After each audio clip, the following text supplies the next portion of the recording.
Hello दोस्तों, स्वागत है आप सभी का मेरे YouTube channel Prabha online classes में। आज हम लोग देखने वाले हैं इंडियन जीके के मोस्ट इम्पॉर्टेंट क्वेश्चन जो कि विगत वर्षों में पूछे जा चुके हैं, साथ ही आने वाले वर्षों में इसके रिपीट होने की पूरी संभावना है। ठीक है, तो वीडियो को लास्ट तक देखना। वीडियो पसंद आती है तो लाइक शेयर सब्सक्राइब करना मत भूलना। तो चलिए बिना देरी के क्वेश्चन स्टार्ट करते हैं। पहला प्रश्न है, द्वैध शासन प्रणाली की शुरुआत किसने की, आपको बताना है। तो किसने की थी द्वैध शासन प्रणाली की शुरुआत? रॉबर्ट क्लाइव ने की थी। ठीक है, ऑप्शन नंबर ए। अगर आपको पूछा जाता कि स्थायी बंदोबस्त किसने किया था, स्थायी बंदोबस्त किसने किया था? कॉर्नवालिस ने। ठीक है, यहाँ पे मुझे लिखते नहीं बन रहा है, आप सुनते जाइएगा। स्थायी बंदोबस्त का किसने किया था? लॉर्ड कॉर्नवालिस ने। ठीक है, और सहायक संधि की शुरुआत किसने की थी? सहायक संधि की शुरुआत की थी वेलेजली ने। ओके, लॉर्ड वेलेजली ने सहायक संधि की शुरुआत की थी। स्थायी बंदोबस्त किसने किया था? लॉर्ड कॉर्नवालिस ने। द्वैध शासन प्रणाली किसने चालू किया था? रॉबर्ट क्लाइव ने। ओके, अगला प्रश्न है, आंध्र महिला सभा के संस्थापक कौन थे, आपको बताना है। कौन थी? Durgabai Deshmukh. Option number B will be the correct answer. ठीक है, दुर्गाबाई देशमुख को और क्या बोलते हैं? आयरन लेडी के नाम से जाना जाता है। ठीक है, ये क्वेश्चन पूछ सकता है। दुर्गाबाई देशमुख कौन थी? आयरन लेडी के नाम से जाने जाने वाली महिला थी। ठीक है, और कौन थी? आंध्र महिला सभा की संस्थापक थी। अगला प्रश्न देखते हैं, निम्नलिखित में से किसे 1938 और 1939 में भारतीय राष्ट्रीय कांग्रेस के अध्यक्ष के रूप में चुना गया, आपको बताना है। तो क्या हो जाएगा इसका आंसर? इसका आंसर हो जाएगा राष्ट्रीय कांग्रेस के अध्यक्ष के रूप में किसको चुना गया था? सुभाष चंद्र बोस को। Option number A will be the correct answer. Okay, अगला प्रश्न देखो, 1886 में कलकत्ता में आयोजित दूसरे भारतीय राष्ट्रीय कांग्रेस अधिवेशन की अध्यक्षता किसने की थी, आपको बताना है। W.C. बनर्जी, बदरुद्दीन तैयबजी, दादा भाई नौरोजी या A.O. ह्यूम। तो दूसरे भारतीय राष्ट्रीय कांग्रेस अधिवेशन की अध्यक्षता किसने की थी? दादा भाई नौरोजी ने। ओके, चलो अगला प्रश्न पे चलते हैं। निम्नलिखित में से किस आंग्ल मराठा युद्ध के परिणाम स्वरूप पेशवाओं के प्रांतों का बम्बई प्रेसिडेंसी में विलय हो गया, आपको बताना है। चौथे, तीसरे, दूसरे या पहले? तो किस प्रांतों का बम्बई प्रेसिडेंसी में विलय हो गया? क्या हो जाएगा इसका correct answer? Option number B will be the correct answer. कौन से अधिवेशन में? तीसरे में। ठीक है, चलिए अगला प्रश्न देखते हैं। क्विक रिवीजन करवा रही हूँ, आप लोग आंसर फटाफट लगाते जाएंगे। गांधी इरविन समझौता भारत के निम्नलिखित में से किस आंदोलन से संबंधित था, आपको बताना है। गांधी इरविन समझौता है ना, रॉलेट सत्याग्रह, सविनय अवज्ञा आंदोलन, असहयोग आंदोलन या भारत छोड़ो आंदोलन? तो क्या हो जाएगा इसका करेक्ट आंसर? किससे संबंधित था गांधी इरविन समझौता? सविनय अवज्ञा आंदोलन से संबंधित था। ठीक है, और यह कब हुआ था ये भी आप याद रखेंगे। ओके, डिस्क्रिप्शन बॉक्स एक बार चेक कर लिया कीजिए, वहाँ पे मैं आपको डिटेल में कुछ चीज़ें प्रोवाइड करती हूँ। ओके, आंध्र महिला सभा के संस्थापक हमने देख लिया, दुर्गाबाई देशमुख, जिसको आयरन लेडी कहते हैं। ठीक है, भारत में स्वर्ण सिक्कों को बड़े पैमाने पर जारी करने वाले पहले राजा कौन थे, आपको बताना है। मौर्य, इंडो ग्रीक, गुप्त या कुषाण? तो क्या हो जाएगा correct answer? Option number D Kushan will be the correct answer. ठीक है, भारत में स्वर्ण सिक्कों को सबसे ज़्यादा कौन चलाया था? कुषाणों ने।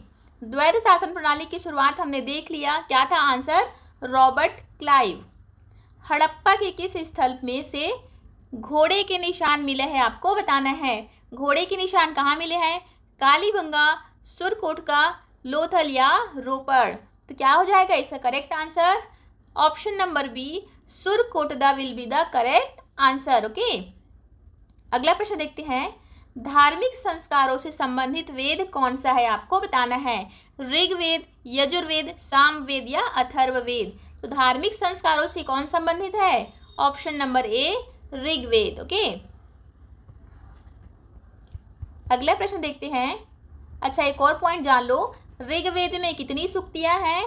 तो ऋग्वेद में 1008 सूक्तियां हैं। ठीक है, और गायत्री मंत्र, ये वाला क्वेश्चन बहुत पूछता है एग्जाम में व्यापम।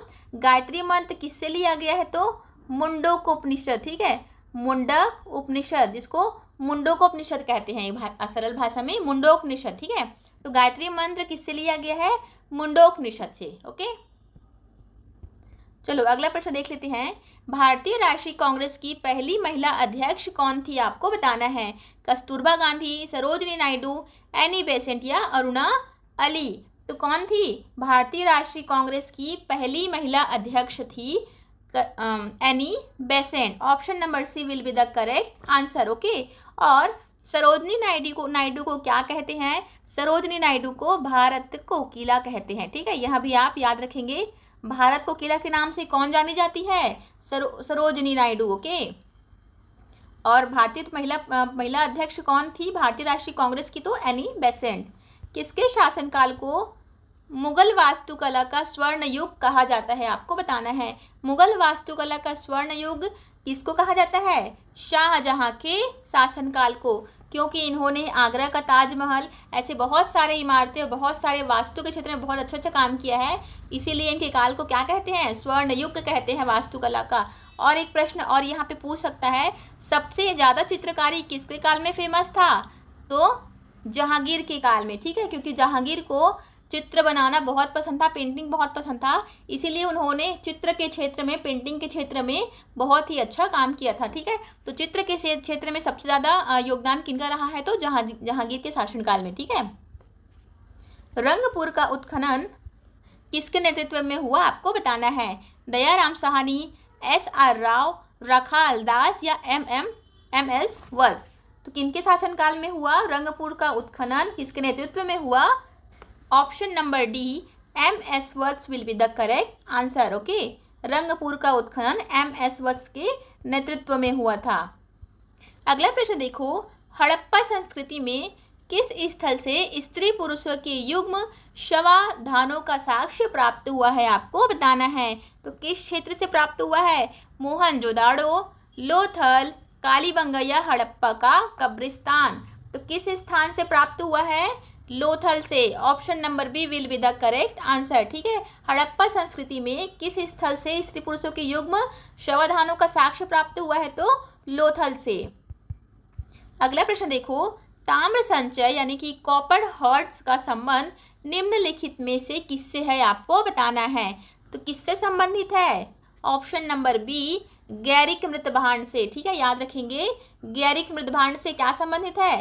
ताम्र संचय। ओके, अगला प्रश्न देखो, अहमदाबाद सूती वस्त्र श्रमिक संगठन के संस्थापक कौन थे? आपको बताना है। तो अहमदाबाद सूती वस्त्र के संस्थापक कौन थे? ये थे आपके MM लोखंडे जी। NM लोखंडे जी कौन थे? अहमदाबाद सूती वस्त्र के संस्थापक थे। Okay, Hindustan socialist Republican association के संस्थापक कौन थे? आपको बताना है। कौन थे? हिंदुस्तान सोशलिस्ट रिपब्लिकन एसोसिएशन के संस्थापक थे चंद्रशेखर जी। ओके, याद रखेंगे। पाकिस्तान की मांग, अगला प्रश्न है, पाकिस्तान की मांग को लेकर मुस्लिम लीग ने किस तारीख को प्रत्यक्ष कार्यवाही दिवस मनाया था? ये टर्म भी आप याद रखेंगे, प्रत्यक्ष कार्यवाही दिवस पाकिस्तान की मांग को लेकर मुस्लिम लीग ने कब मनाया था? तो कब मनाया था, मैं डायरेक्ट आंसर बता रही हूँ आपको। 16 अगस्त 1946 को। कब मनाया था? 16 अगस्त 1946 को मुस्लिम लीग ने प्रत्यक्ष कार्यवाही दिवस मनाया था। ओके, आपको डायरेक्टली यहाँ पे क्वेश्चन भी पूछ सकता है कि प्रत्यक्ष दिवस कब मनाया गया था, प्रत्यक्ष कार्यवाही दिवस, तो भी आपको क्या आंसर लेना है? 16 अगस्त 1946 को, ठीक है। अगला प्रश्न देखो, भारत छोड़ो आंदोलन के दौरान सिंध में स्वराज सेना का गठन कर लिया गया था। यह संगठन किसके नेतृत्व से बना था? आपको बताना है। राम हो जाएगा इसका करेक्ट आंसर। तो भारत छोड़ो आंदोलन के दौरान सिंध में स्वराज सेना का गठन कर लिया गया। संगठन किसके नेतृत्व में था? अब्दुल बाकर के नेतृत्व में था। ओके, याद रखेंगे अब्दुल बाकर का नाम। अगला प्रश्न देख लो, 1947 में अखिल भारतीय कांग्रेस कमेटी द्वारा गठित आर्थिक कार्यक्रम समिति यानी EPC के अध्यक्ष कौन थे? आपको बताना है। आंसर हो जाएगा जवाहरलाल नेहरू। ईपीसी के अध्यक्ष कौन थे? जवाहरलाल नेहरू। पूरा नाम भी आप याद रख सकते हैं। स्वराज पार्टी का गठन किसने किया था? आपको बताना है। किसने किया था? इसका आंसर हो जाएगा प्रो चेंजर ने। और इसमें शामिल होने वाले कौन कौन व्यक्ति थे? एक तो थे चित्तरंजन दास, ठीक है, चित्तरंजन दास। एक थे सत्य मूर्ति, ठीक है, और तीसरे व्यक्ति थे मोती लाल। ओके, तीनों का नाम आप याद रखेंगे। प्रो चेंजर में कौन शामिल थे? चित्तरंजन दास, सत्यमूर्ति और मोतीलाल जी, ठीक है। ओके, अगला प्रश्न देख लेते हैं। निम्नलिखित में से कौन सी घटना डलहौजी के कार्यकाल में नहीं घटी? आपको बताना है। तो देखो, अवध का विलय डलहौजी के शासनकाल में हुआ था। व्यपगत का सिद्धांत भी इनके शासनकाल में हुआ था। वुड्स एजुकेशनल डिस्पैच भी हुआ था, लेकिन 1857 का विद्रोह इनके काल में नहीं हुआ था। तो इस प्रश्न का आंसर क्या हो जाएगा? ऑप्शन नंबर डी, 1857 का विद्रोह, ठीक है। अगला प्रश्न देख लेते हैं। एक दो प्रश्न बस और बचे हैं। बंगाल के किस प्रसिद्ध लेखक ने राष्ट्रवाद के हिस्से के रूप में लोक कथाओं के आंदोलन का नेतृत्व किया? आपको बताना है। आंसर हो जाएगा Rabindranath Tagore. Option number C will be the correct answer, ठीक है।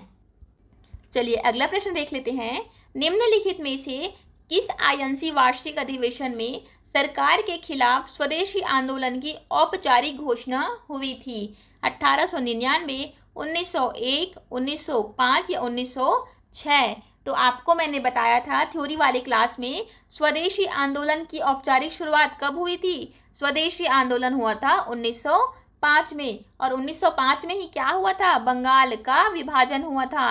ये चीज़ याद है ना? कब हुआ था बंगाल का विभाजन? 1905 में।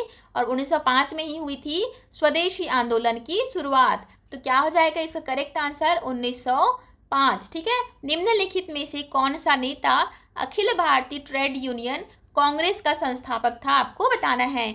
इसका करेक्ट आंसर जानने से पहले मैं आपको बता देती हूँ, कल करंट अफेयर्स का पार्ट 2 आने वाला है। आप लोगों ने बोला था कि करंट अफेयर्स का पार्ट 2 लाइए करके, तो कल करंट अफेयर्स का पार्ट 2 ला रही हूँ। तो वीडियो को देखना मत भूलना। साथ ही मैथ्स का मैंने मैराथन ला करके दे दिया है आपको। वीडियो को जरूर से एक बार चेकआउट करना, या आई बटन में लिंक दे दूँगी, वहाँ पर भी आप देख सकते हैं, ठीक है।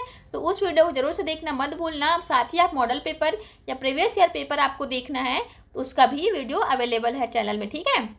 तो चलो इस प्रश्न का आंसर क्या हो जाएगा? Option number D, Lala Lajpat Rai, ठीक है। अखिल भारतीय ट्रेड यूनियन कांग्रेस के संस्थापक कौन है? लाला लाजपत राय।